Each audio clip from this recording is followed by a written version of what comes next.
आदाब नाजरीन, मैं मुनज़्ज़ा शाह। आज की ताज़ा खबर में आपका खैर मकदम है। आज की ताज़ा खबर में जिन खबरों पर हमारी खास नजर रहेगी उनमें सबसे अहम खबर पुलवामा शहीदों को खराज अकीदत से जुड़ी हुई है। वज़ीर दाखिला अमित शाह ने आज पुलवामा के शहीदों को खराज अकीदत पेश किया। पुलवामा के सीआरपीएफ कैंप में शहीदों को खराज पेश किया गया। और उसके बाद बात करेंगे लखीमपुर सान्हे पर सुप्रीम कोर्ट समाअत की। लखीमपुर खीरी सान्हे पर आज सुप्रीम कोर्ट में समाअत होगी।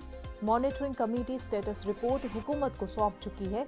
स्टेटस रिपोर्ट आज सुप्रीम कोर्ट में पेश की जाएगी। और उसके बाद बात करेंगे ड्रग्स क्रूज केस की। मुंबई ड्रग्स क्रूज केस में आज आर्यन की जमानत अर्जी पर समाअत होगी। उससे पहले समाअत के लिए बॉम्बे हाईकोर्ट ने 26 अक्टूबर का वक्त दिया था। मुंबई की खसूसी अदालत ने जमानत देने से इनकार किया था। और फिर बात करेंगे कांग्रेस वर्किंग कमेटी की मीटिंग की। आज सोनिया गांधी की सदारत में कांग्रेस वर्किंग कमेटी की मीटिंग होगी। राहुल गांधी को कांग्रेस के सदर के तौर पर मुंतखब करने पर तबादला ख्याल किया जा सकता है। साथ ही दीगर मसाइल पर भी बातचीत होगी। और फिर बात करेंगे अमेरिका की सफरी हिदायत की। अमेरिका की शहरी हवाबाजी महकमे के मुताबिक अब अमेरिका जाने के लिए वैक्सीन की दोनों डोज जरूरी है। नए वैक्सीनेशन पॉलिसी पर 8 नवंबर से अमल दरामद होगा। इसके अलावा और भी कई खबरें शामिल है आज की ताजा खबर में।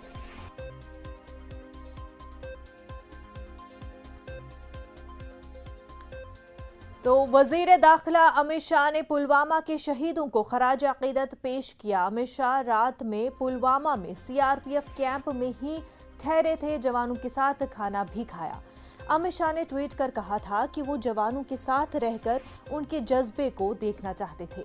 वज़ीर दाखिला के साथ जम्मू कश्मीर के एलजी मनोज सिन्हा भी सीआरपीएफ कैंप पहुंचे थे। वाज़ेह है कि अमित शाह जम्मू कश्मीर के सह रोज़ा दौरे पर थे। गुज़िश्ता रोज ही पुलवामा में वाक़े सीआरपीएफ कैंप पहुंचे थे।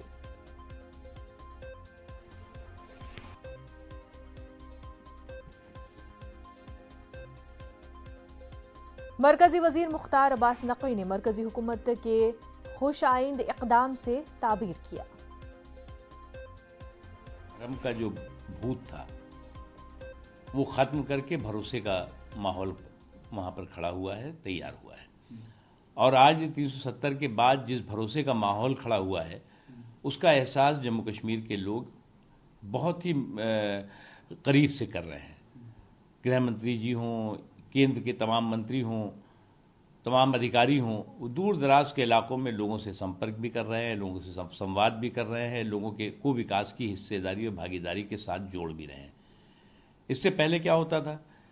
इससे पहले जो है वो एक फैमिली, एक परिवार, एक खानदान और उस खानदान के इर्द गिर्द उसकी खानदानी सियासत चलती थी, कुनबे की सियासत और करप्शन की विरासत।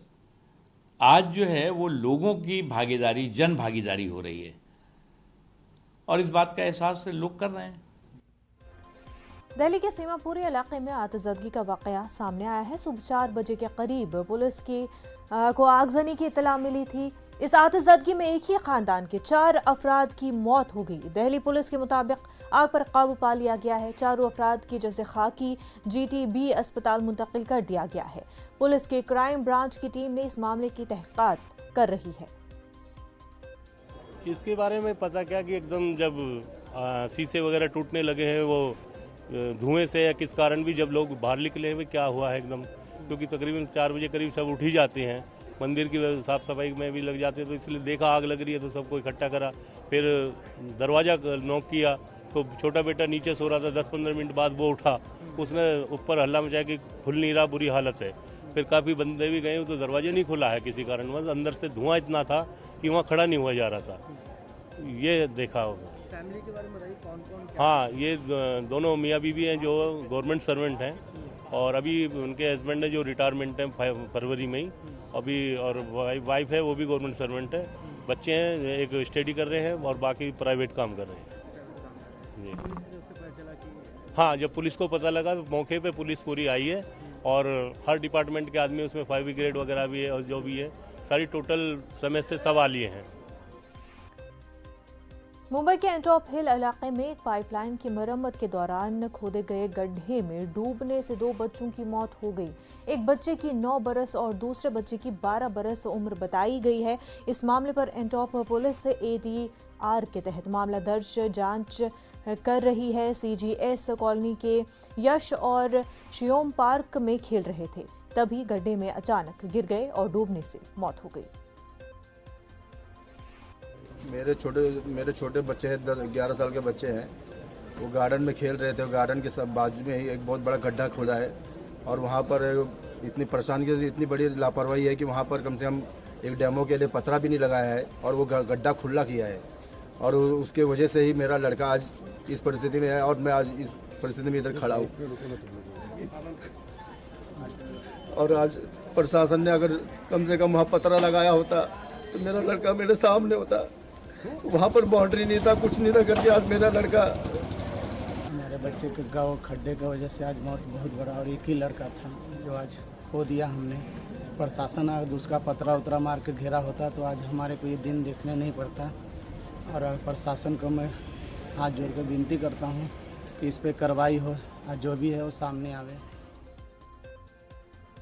इस वक्त की बड़ी खबर आपको बता दें, आजमगढ़ से ये बड़ी खबर है। सड़क हादसे में 3 लोगों की मौत हो गई है।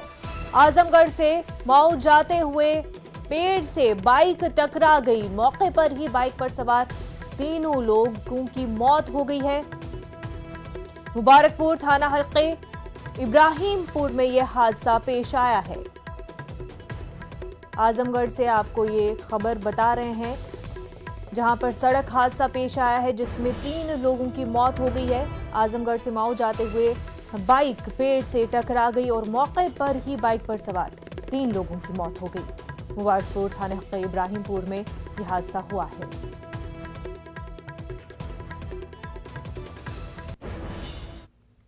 आगे बढ़ते हैं, लखीमपुर खीरी सान्हे पर सुप्रीम कोर्ट में आजमात है। गुज़िश्ता समाअतों के दौरान अदालत मामले की जांच पर अदम इत्मीनानी का इजहार कर चुके हैं। इस मामले पर मॉनिटरिंग कमेटी स्टेटस रिपोर्ट हुकूमत को सौंप चुकी है। स्टेटस रिपोर्ट अदालत में पेश की जाएगी। ख्याल रहे कि 3 अक्टूबर को हुए इस सान्हे में 4 किसानों समेत 8 अफराद हलाक हुए थे। दिल्ली से हमारे नुमाइंदे सुशील पांडे इस वक्त हमारे साथ जुड़ चुके हैं। स्टेटस रिपोर्ट आज पेश होनी है कोर्ट में। सुशील, हाँ देखिए मुनज़्ज़ा, आज लखीमपुर हिंसा के मामले में सुनवाई चीफ जस्टिस की बेंच करेगी। हालांकि पिछली सुनवाई के दौरान चीफ जस्टिस ने कई सवाल उत्तर प्रदेश सरकार से किए थे। सबसे पहला सवाल यही किया था कि कितने ऐसे लोग हैं जिनको लखीमपुर हिंसा के मामले में उत्तर प्रदेश सरकार के द्वारा गिरफ्तार किया गया है, कितने ऐसे आरोपी हैं जो फिलहाल जुडिशियल कस्टडी में हैं। हालांकि कोर्ट में ये जानकारी देते हुए बताया गया है कि 6 से 10 टोटल आरोपियों को उन्होंने कस्टडी में लिया था। इस पर कोर्ट ने ये भी सवाल किया कि जो 164 के तहत बयान मजिस्ट्रेट के सामने दर्ज कराया जाता है उसमें कितने लोगों को शामिल किया गया है।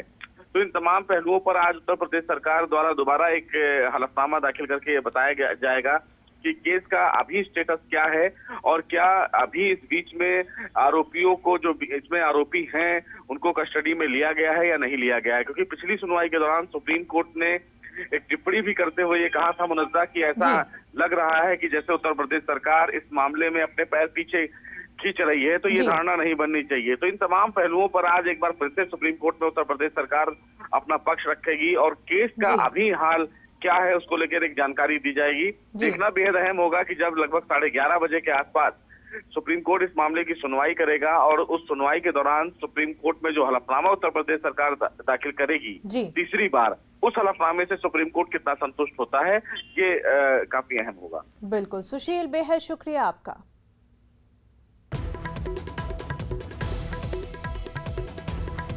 इस वक्त की बड़ी खबर इंदौर से आपको बता दें, इस्मत रेजी का मुलजिम करण मोरवाल गिरफ्तार हो चुका है। आपको बता दें कि इस्मत रेजी के इल्जाम में करण मोरवाल फरार था, उसको गिरफ्तार कर चुके हैं पुलिस। बड़नगर से रुकने असेंबली मुरली मोरवाल का बेटा है करण मोरवाल। मुतासरा की शिकायत पर कई मामलों के तहत मुकदमा दर्ज किया गया था।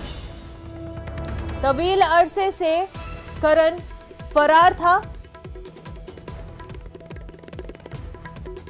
गिरफ्तार कर इंदौर लाया गया है करण को। पुलिस टीम ने गिरफ्तार करते हुए करण मोरवाल को इंदौर ले आए हैं।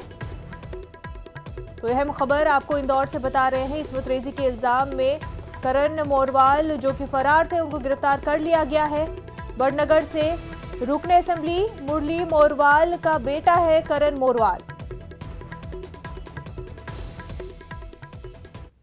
आगे बढ़ते हैं, मरकजी काबिना की आज मीटिंग है। जराये के मुताबिक मीटिंग में वजारतों के कामकाज का जायजा लिया जाएगा और पॉलिसी पर तबादले ख्याल किया जाएगा। इस कड़ी की पहली मीटिंग 14 सितंबर को हुई थी, जिसमें वजीर सेहत और वजीर तालीम धर्मेंद्र प्रधान ने टाइम मैनेजमेंट पर प्रेजेंटेशन पेश किए थे। 28 सितंबर को दूसरी मीटिंग हुई थी।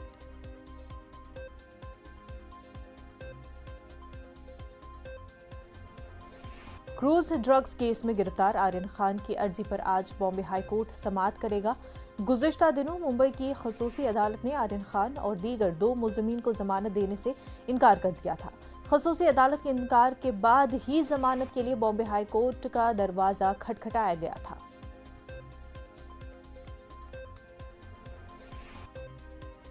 हमारे नुमाइंदे प्रशांत इस वक्त हमारे साथ जुड़ चुके हैं। प्रशांत, इस मामले में क्या कुछ डेवलपमेंट हुई है?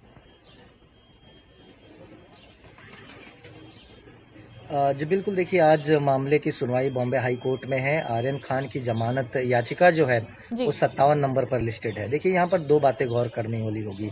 57 नंबर पर लिस्टेड है। अगर हाई कोर्ट नंबर यानी सीरियल वाइज अगर सुनवाई करती है तो जमानत याचिका पर सुनवाई जो है सेकेंड हाफ यानी लंच के बाद आना मुमकिन लग रहा है बोर्ड पर। लेकिन अगर स्पेशल केसेस को कंसीडर किया जाता है, रिक्वेस्ट माना जाता है, तो जल्दी भी आ सकता है। दूसरी अहम बात मैं आपको बताऊं कि एनसीबी आज जो है अदालत में अपना पक्ष रखेगी और एक सबूत रखेगी किस तरह से अनन्या पांडे का चैट आर्यन के साथ सामने आया था। 2 दिन तक लगातार अनन्या पांडे से जो है पूछताछ की गई है। अनन्या से जो पूछताछ की गई उसमें क्या सबूत, क्या एविडेंसेस एनसीबी के हाथ लगे हैं, वो अदालत में रख करके एनसीबी जो है आर्यन खान की जमानत याचिका का विरोध करेगी। वहीं दूसरी तरफ मैं आपको बता दूं कि जिस तरह से समीर वानखेड़े इन दिनों सुर्खियों में बने हुए हैं, वो भी उनकी तरफ से भी एक एप्लीकेशन अदालत में रखी जाएगी और उनका साफ तौर पर यह कहना होगा कि किस तरह से जांच को प्रभावित किया जा रहा है, किस तरह से उसे दूसरा रंग दिया जा रहा है, आर्यन खान के नाम से किस तरह से राजनीति खेली जा रही है। यानी कुल मिलाकर देखा जाए एनसीबी ने अपना इंटेंशन एकदम साफ कर दिया है कि इस मामले में आर्यन खान के जमानत याचिका का विरोध जो है एनसीबी करेगी और क्या एविडेंसेस, क्या चीजें अदालत में रखती हैं एनसीबी, ये देखने वाली बात होगी। वहीं देखना होगा कि सतीश माने शिंदे जो आर्यन खान के वकील है, जो इस अदालत में पैरवी करेंगे उसकी जमानत के लिए, तो उनकी तरफ से क्या कुछ पक्ष रखा जाएगा वो देखने वाली बात होगी। बिल्कुल, बेहद शुक्रिया प्रशांत आपका। आगे बढ़ते हैं। एनसीबी के जोनल डायरेक्टर समीर वानखेड़े दिल्ली में है। इल्जाम और रद्द इल्जाम के दरमियान समीर वानखेड़े दिल्ली में नारकोटिक कंट्रोल ब्यूरो के डायरेक्टर जनरल से मुलाकात करेंगे। जराये के मुताबिक ये मुलाकात दोपहर 2 बजे होगी। उधर दिल्ली में एनसीबी दफ्तर के बाहर समीर वानखेड़े की हिमायत में पोस्टर लगाए गए हैं। पोस्टर हिंदू सेना की जानिब से लगाए गए हैं। इस वक्त एक और बड़ी खबर आपको बता दें, दिल्ली के वज़ीर आला अरविंद केजरीवाल अयोध्या दौरे पर हैं। केजरीवाल हनुमागढ़ी पहुंचे हैं। पूजा और अर्चना में शिरकत करेंगे अरविंद केजरीवाल। यूपी मिशन पर अरविंद केजरीवाल, आपको बता दें अयोध्या दौरे पर अरविंद केजरीवाल है। हनुमागढ़ी केजरीवाल पहुंच चुके हैं और वहां पर पूजा अर्चना में अरविंद केजरीवाल शिरकत करेंगे।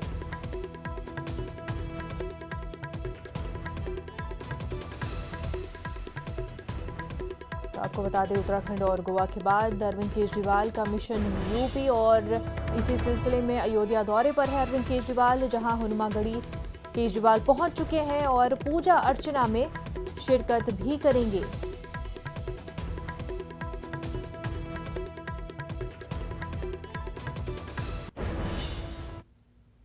आगे बढ़ते हरियाणा के वजीर अनिल विज ने क्रिकेट मैच में मिली हार पर ट्वीट किया है। उन्होंने ट्वीट में लिखा है कि पाकिस्तान की जीत पर पटाखे फोड़ने वालों का डीएनए भारतीय नहीं हो सकता। वो लिखते हैं कि संभल के रहना अपने घर में छुपे गद्दारों से। ख्याल रहे कि T20 आलमी कप मुहिम के आगाज में टीम इंडिया को कट्टर हरीफ पाकिस्तान के हाथों शिकस्त का सामना करना पड़ा। खेल के मैदान में मिली हार पर खिलाड़ियों को हर प्लेटफॉर्म पर ट्रोल किया जा रहा है।